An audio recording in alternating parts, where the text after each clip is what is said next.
matters? What motivates us? What moves us? How does the material world relate to the world of meaning? I'm Kaveh. I'm Bobby. This is The Grave Matter.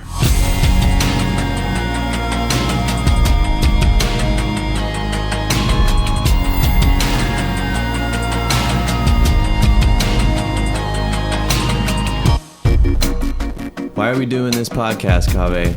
Because neither of us can stop thinking, and we have to share it with somebody, and we found each other as people who we feel we can be heard by, and be criticized by, and be clarified by, you know? So to what extent, because this is a major crux of a lot of our conversations, like to what extent is doing something like a podcast aimed at changing people's minds, right? Sure. It's a weird position to put yourself in front of a microphone and be like, the words that are going to come out of my mouth should be heard by someone, right? What does it take to be that kind of person? Part of why we have these conversations and why we think they might be helpful to other people is if we have found them helpful to ourselves. If talking to you has been helpful for me and talking to me has been helpful for you, in just the sense of trying to decide really what's important to us, how we work, our own personal contradictions that we are blind to until they're pointed out by someone else.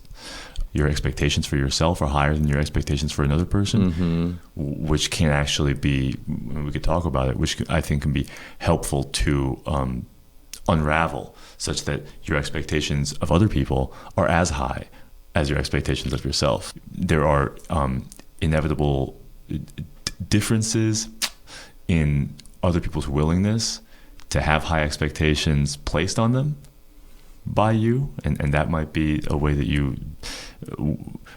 see needing to avoid having high expectations of other people. I'm trying to think. I wonder if I hold other people to lower standards than myself as much as I hold other people to higher standards than myself, right? Like if I look at a spiritual leader, or if I will hold them to a certain higher standard as far President as of the United States. President of the United States, absolutely. In other words, is it realistic? If I'm holding someone else to a lower standard than myself, is that just based on like evidence and like trying to be realistic? And that would be, I think, not symptomatic of what I'm describing. What I would take issue with is the double standards, where you hold yourself to a different standard than other people, or other people to a different standard than yourself. And to me, that is a source of confusion in life. That other people, if they're seeing that... You sense suffering stemming from that. In the people around you, or maybe in your own life. It's part of friendship, and part of the meeting of minds is identification of wrinkles, as we've started to call them, in each other's rationality for how we behave. Because those wrinkles are usually, we are blind to them. Yeah, we ourselves are blind to the wrinkles in our own behavior. Yeah, exactly. And there's all kinds of... So I guess in other words, we're doing this podcast because we have verified that the other person has been good at identifying wrinkles and helping us to iron them out. Yes.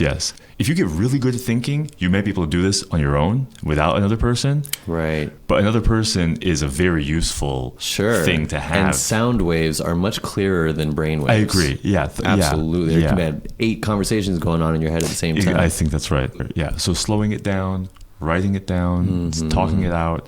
I think one of the biggest problems with conversations, often it's not just the depth of the conversation, but the speed of the conversation. People criticize me playfully for giving long, drawn-out answers to questions that could be very concise. Right.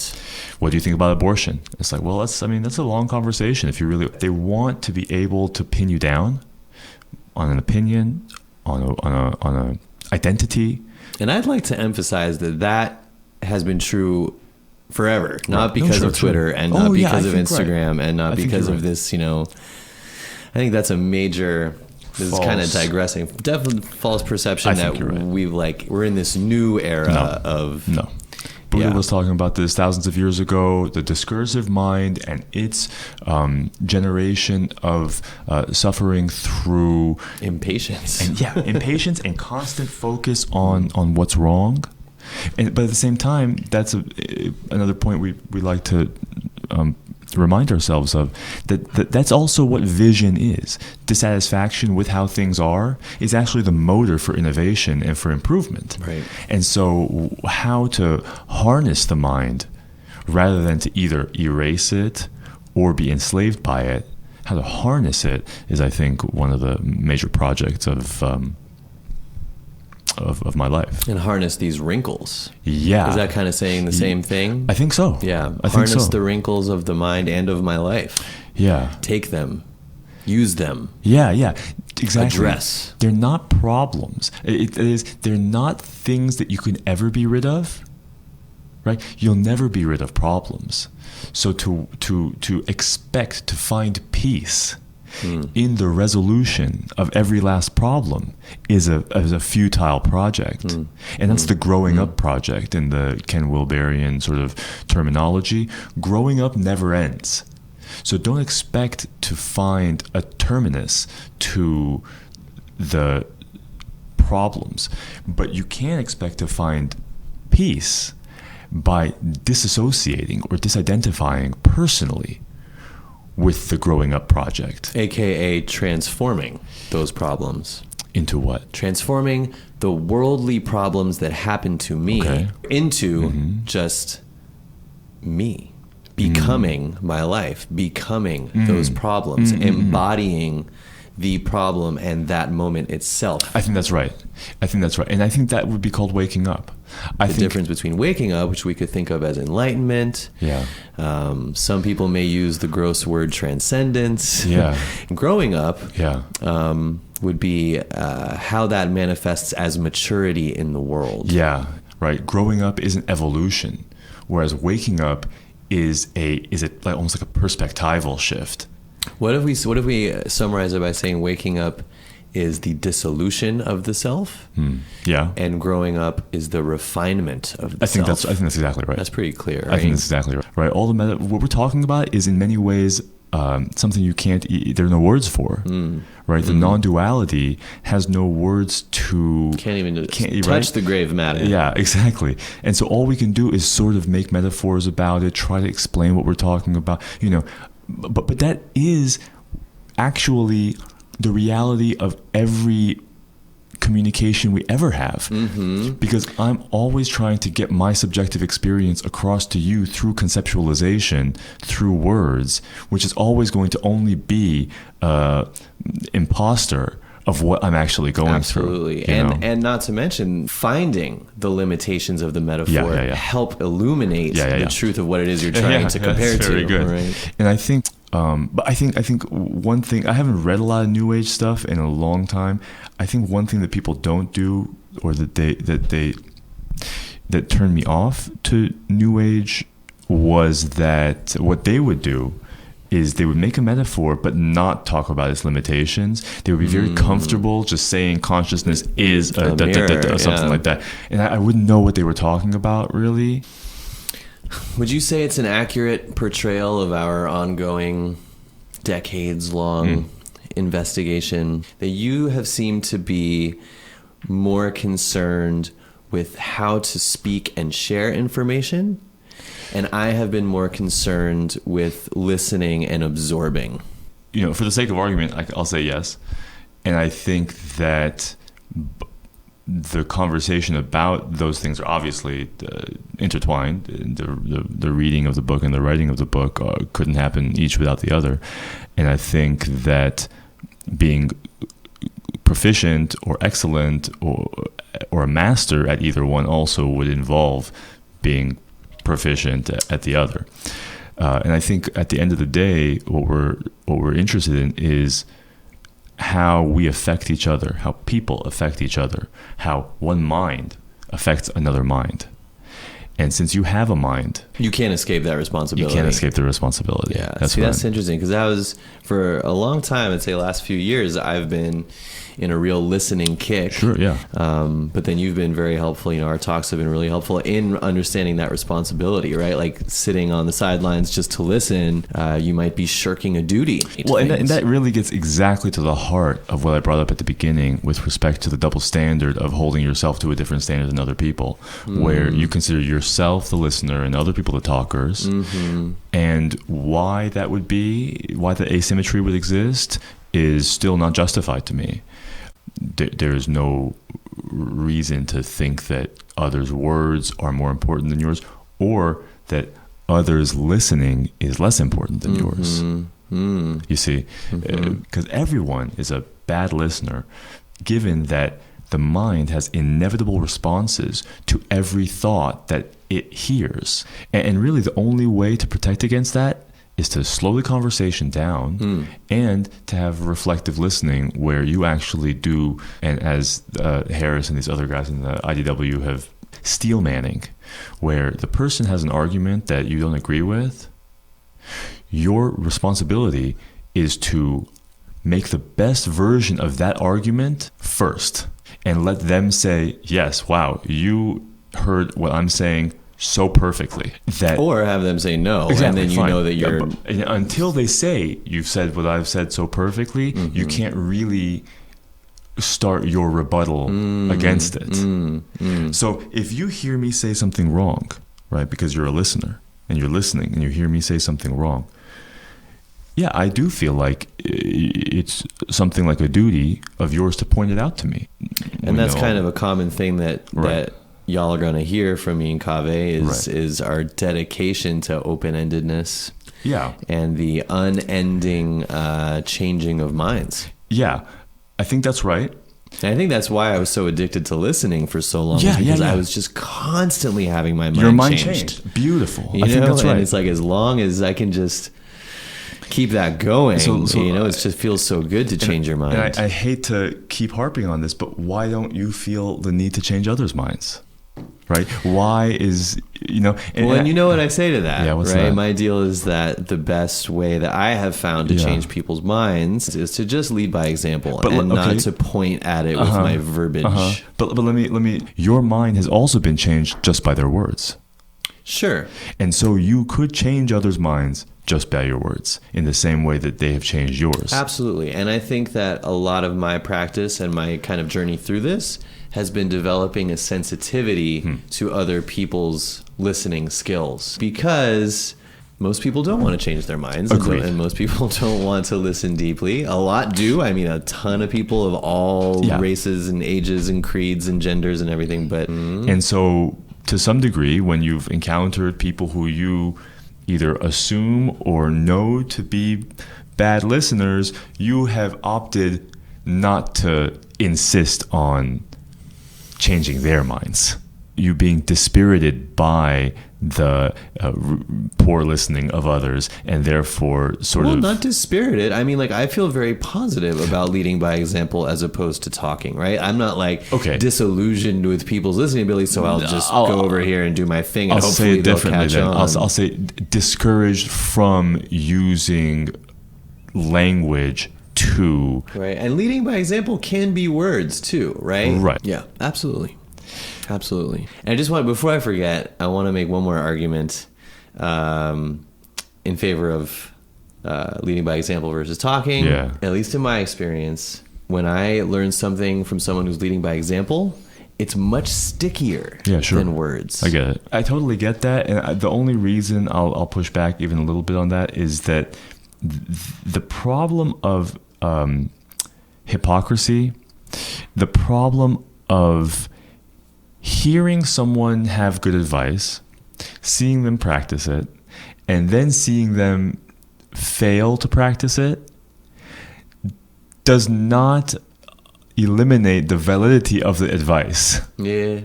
You see what I mean? Sure. Whereas many people would, once they see the person who taught them how to do something a better way revert to the inferior way, we'll say, well, that person went back into the inferior way. I don't have to do it the superior way. which is false. So how is that a pushback on me saying that words are just not stickier or not as sticky? What I'm saying is that if you rely on someone else's example to be the inspiration for you to change your behavior, then you threaten that inspiration and you subject it to the possibility of that person failing to deliver fallibility of on that. their behavior. Yeah, I think that's a different conversation though, right? Or a different stream of thought. Because I'm not saying that one should only get their inspiration from others' actions. I'm just saying that when you do get inspired, because the thing about leading by example is it's not explicit. Yeah. Right? You're not answering someone's direct call for wisdom. Okay. You're not pointing to any kind of thing. Yeah. You're just being it. You're just doing it. I agree. And folks can like pick it up or not. You know what I mean? So it's not intended to inspire. It's just how I live my life, and it's the most effective way to reach people. Yeah. Just because you can't follow your own advice doesn't make it bad advice. I see That's what I'm you're saying. Okay, right. So I may, like you said, I may not be in a position to lead by example for a piece of advice that someone's looking for, but I may know what the right piece of advice is to say. And so it is unfortunate, as you say, that it's not as sticky. So I guess we would say, if you are in a position to lead by example, by all means do, but I wouldn't say that makes it invalid to lead by instruction, coaching, description, leading by description. Yeah. So I think we're in a good place there. The grave matter. So it says so many things all at once, and I just love the title you came up with. Grave is a couple of things. Important. It has weight to it. It's also where you lie after you die. And it rhymes with gray, or it sounds like gray.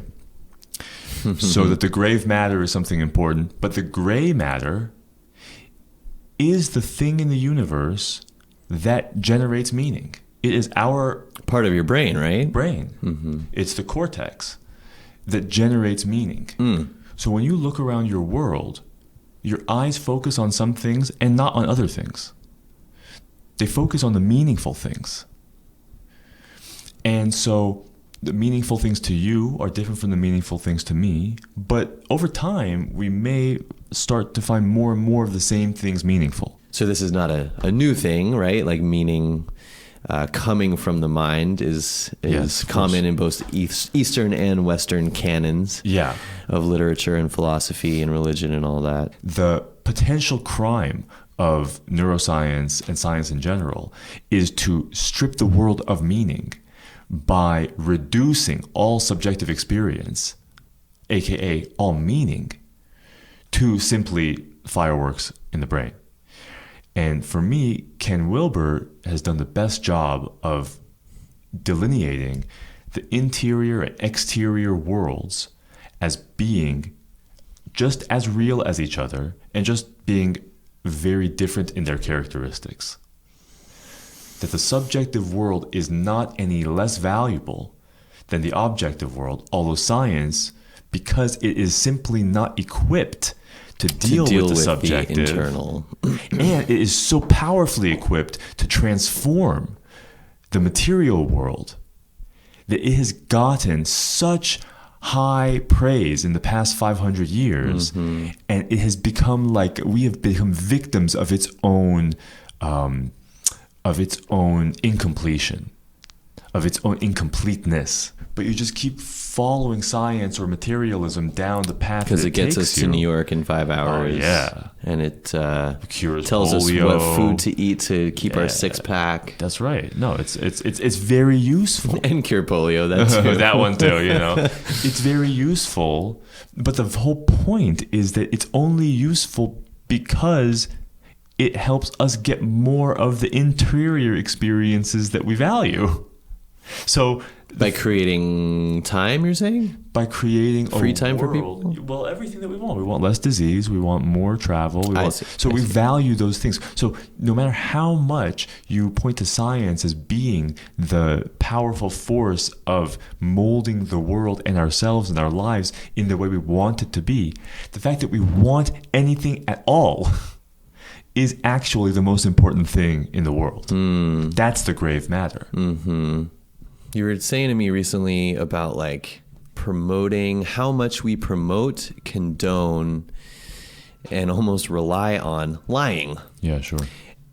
Right? And we often talk about how it's how that manifests in terms of being told the truth about ourselves. Right? Yeah, sure. Most people, all people, have this kind of aversion to being told negative truths about us. We'd rather be lied to. And something that we talk about all the time, how valuable it is to have our flaws pointed out to us, to have the negative truths told to us. Why should we be open to negativity? The way I see it is that you assume that each of us has things that we're missing, insufficiencies, ways that we could be better. You are still growing. I am still growing. And the only way to know where that growth is going to happen is by identifying failures to achieve potential. And that's not a bad thing. Right? Mm-hmm. The question is whether we can have harmonious discussions about each other's insufficiencies. When someone says, hey, this is something that I notice in you that I don't like, you don't personally identify with that characteristic that they're pointing out. And you can say, you know what? That is a shitty thing about me. Absolutely. Absolutely. I can put this in some real life context. Just yesterday, I was at a wedding. Yeah. And I have a friend, an old friend who I haven't seen in forever, named Tyler. And Tyler is super cool. And I don't tell anyone, but my suit jacket I did not get dry cleaned before the wedding. And I had worn it to some party last time, and so there were some stains on it. And Tyler came up, and this isn't even dealing with like, it's something important. It's something important. This is like he came up and said, oh man, you got this on your hair, let me fix that for you. Yeah.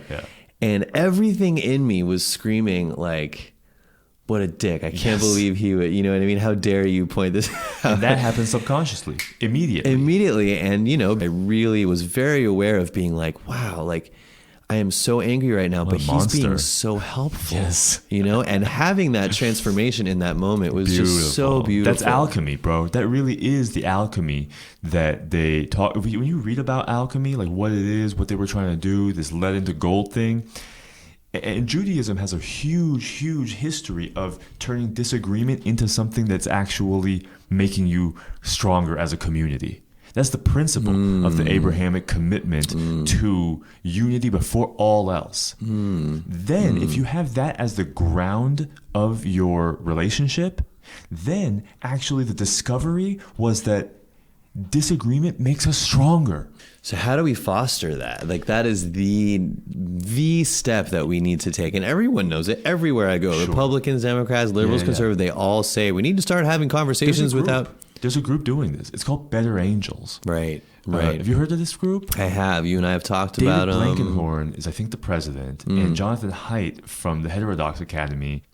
We have to agree before any conversation, any disagreement, that we a priori validate the other person's reality as legitimate. Right. Not evil. Right? Not stupid, evil, ignorant. I'm not condemning you as a person when I point out some inconsistency that I detect in your rationale. Because this political thing that you bring up is exactly the perfect example of what I was referring to earlier when people don't want to refer to their preferences when they talk about a political issue. They want to talk about right and wrong. I see. The effects of immigration, the effects of taxation, the effects of religious freedom of speech. People don't couch their arguments in terms of I prefer this or I prefer that. They couch their arguments in this is logical, this is evidence-based, this is true. And so you would think, given people's interest in evidence-based argumentation, at least the lip service they give that they would be open to being proven wrong, because that's the best way to that we could be scientific evidence about these things. I truly think that the first step to changing the political, the society level practice of discussion and unity over proving right and wrong is to have leaders who exemplify changing their mind. Yeah, exactly. And scariest to me is that our best politician at that is Donald fucking Trump right now. At changing his mind? At being like, oh, I was wrong. Or, I used to think that, now I don't. Does he do that? I don't really follow. He does that all the time. I've talked to the best people. I have the best people. They are the smartest people that have ever lived. Sure. And they've told me this, and now I think this. And he's not ashamed of it. And I'm sorry to say, if he means it, I don't know if he's being authentic. Yeah, well. But if he means it, that's a good way to be. It certainly is the case that generally changing your mind about something is considered waffling. Absolutely. A weakness. Absolutely. To be persuadable. Mm-hmm. Right? To be humble. It's like, it feels antiquated, right? It feels like seeing mind change, persuadability as weakness is left over from when kings would battle over border. You know what I mean? Like, we want someone who will fight for the will of, and is strong-headed, and it's us versus them. Us versus them. It's so old school, and it's creating, I think, a lot of the problems. Yeah. It's not in line with all the other evolution that we have gone through. That's very well put. So that we're going to have to think about systemic solutions. The same way that power corrupts, and therefore we found in America a systemic solution in the three branches of government and checks and balances and ways to prevent any one person from becoming too powerful. There might have to be some kind of mechanism by which we can just engineer around this tendency of people to be drawn to bravado. Exactly. And therefore the inevitability of people, politicians, pundits, to act sure when they're not, when they should not. Right. For the sake of being that way. Yeah. That's a whole other episode we got to do with this reason stuff. Yeah, of course we'll have to get into that. It's already I'd like to thank Kaveh for coming on. I'd like to thank Bobby Dub. Thank you very much for everything this beautiful evening. Thanks for joining us on The Grave Matter. Kaveh and I have a lot more to talk about, and we will catch you next time.